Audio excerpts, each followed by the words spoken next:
Good morning, Dan and Amy. Cubs won the World Series.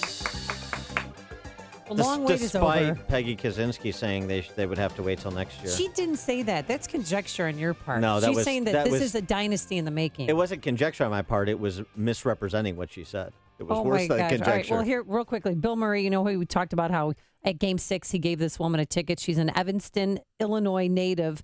And not only did he give her a ticket, but she didn't realize she was sitting right next to him, third row behind home plate. And I was like, God, I really appreciate you giving me this ticket. And he said, not only am I giving you the ticket, you're sitting with me. Yeah, I mean, what great. That's cool. Bill Murray's cool. That is cool. Coolest guy in the world. And then you have a guy named Marty Joseph. He bought a ticket at StubHub for $4,000 yesterday. Like many people, they were scrambling to get to Cleveland. He gets on an American Airlines flight, never takes off. Because there's, well, weather, obviously, but also there's too many private planes landing at Cleveland's airport that the backup would be too much. So they just canceled the flight, and he was out $4,000. We get on, pull out a little bit, and then he came back on and said all air traffic to Cleveland has been shut down at the Cleveland airport because there's too much air traffic with all of the private jets and the delays from other flights. Private jets that Rahm Emanuel were on. Well, that's his fault. I mean, all the Cubs fans in Chicago have private jets or access to them. You want to be a Cubs fan, you got to be able to fly to away games on a private jet. That's known. Forget the megabus. You need the private plane. All right, for informed commentary on the World Series championship, the first in 108 years. The next one will be in 21, 24. Stop it. We're pleased to be joined again by our friend, NBC5 sports reporter, Peggy Kuskinski. Peggy, thanks for joining us. Appreciate it. Look, Dan, you're just like my son. My son is a White Sox fan, and boy, every minute he's giving it to his twin, who's the Cub fan, about, well, it's only one. It's only one. How okay? how old's your son, the Sox 14. fan? Yeah, that's about my maturity level. Yeah, that's right. Exactly. But I mean, the game last night, I was just, honestly, I'm surprised that more people didn't have heart attacks.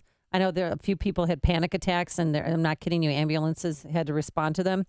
But this is really the beginning of a dynasty, don't you think, Peggy? Oh, well, they're so here young. we go. They're only what? What's the average age?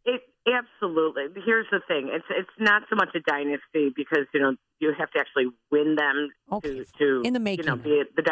This is a team that's built to be in the postseason continually for the next few years. I mean, they have 6 players under the age of 25. They absolutely should be contending year in and year out. This year, everything was going right from the very beginning. So there's no reason that they should not be playoff contenders every single year for at least the next 5 years. Yeah, now, Aroldis Chapman, not that they need him. I mean, he couldn't even get Rajah Davis out. But Aroldis Chapman, he's a free agent. He's not going to be back next year, is he? He's going to get a lot more money, I think, somewhere else. Yeah. I don't see him being back unless he had so much fun with this team because, they're so fun that he decides he wants to stay in Chicago. But I would have to think that there are going to be a lot of teams dangling a lot of money for him. Well, sure. He wants to hang out with Crizzo forever. Oh, stop it. Speaking of people that aren't coming back, David Ross, I mean, that solo home run in the 6th inning, I mean, what a way to end your Major League Baseball career. It's really, you could not write the script.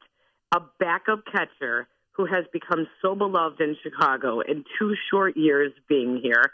He has Eddie Vedder dedicating the 7th inning stretch to him in one game. He catches a no-hitter, which is every catcher's dream in their career. And then he hits a home run in the World Series, although it wasn't quite looking like a storybook ending. But what a great dramatic pause when he had the error in the inning before.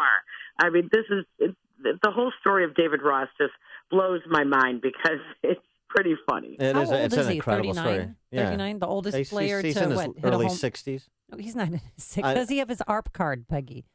Yeah, right. He's 39. He'll be getting it soon, though. Now, Peggy, let me ask you this. I don't want to play Monday morning manager after they win the title, but if they hadn't won, there would have been a lot of reviews of Joe Maddon's decision to pull Kyle Hendricks, wouldn't there be? Yeah, well, not only Kyle Hendricks, it just seemed like he was committed to going to John Lester because Lester was warming up, that he had to bring him in. Hendricks had settled down at that point, and, they had a 4 or 5 run lead. Yes, I think it would have been the fact that he brought in Lester and then that he went to Chapman. After 2 nights ago in Game 6, there was no reason to use Aroldis Chapman. Everybody was wondering why he was doing that. Rest his arm. He brought him in Game 6 and then to do it again in Game 7 when he obviously did not have the velocity. So did any reporters ask him why he did it? Well, they're too busy, too busy no. celebrating. At that point, it doesn't matter. You can't ask. At that point, there was. I mean, you're talking about history.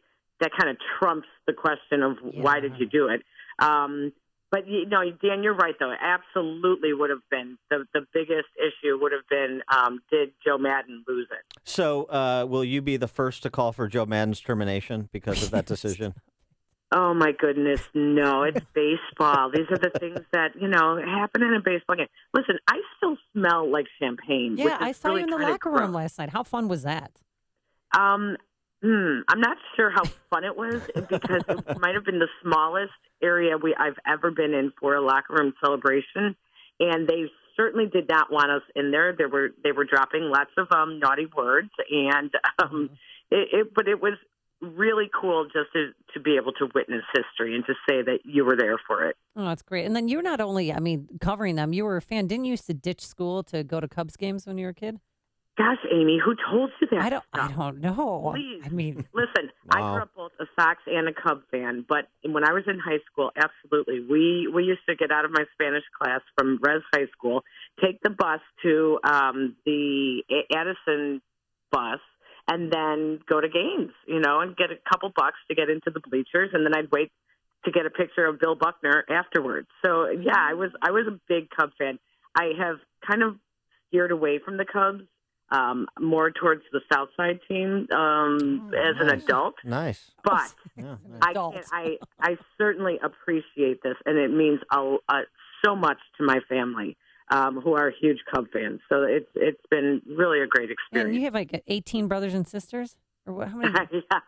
9 siblings. 9 Wow. siblings. That's a lot of Kuskinskis. We need more Kuskinskis in order to fill up Comiskey. Yeah, you know what, Dan? That's a good point. A couple of them are Sox fans, and begrudgingly, it was kind of like, oh gosh, look at this. But we're everyone's happy. Yeah, except for Dan. Yeah. All right. So except for you, Dan. When are you heading back? Yes. Are you guys on your way back? Do you have to do more reports there today, or when can we watch you next on NBC 5? We did not get done. So here's the thing: that once the team left at 4:15 Cleveland time.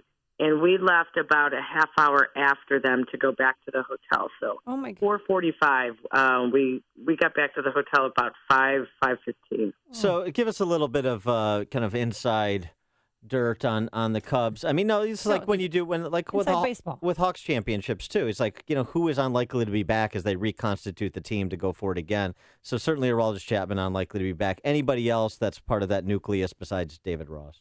No, I mean that's what's interesting about this team, that they've locked so many players up. Someone like John Lackey still has another year left on his contract. It'll be interesting to see if he sticks around, because he just looked like he didn't have it at the end of the season. Mm-hmm. He looked like he was a 39-year-old pitcher. It'll be interesting to see if he's back. A young guy like Jason Hamill, we'll see if he's back.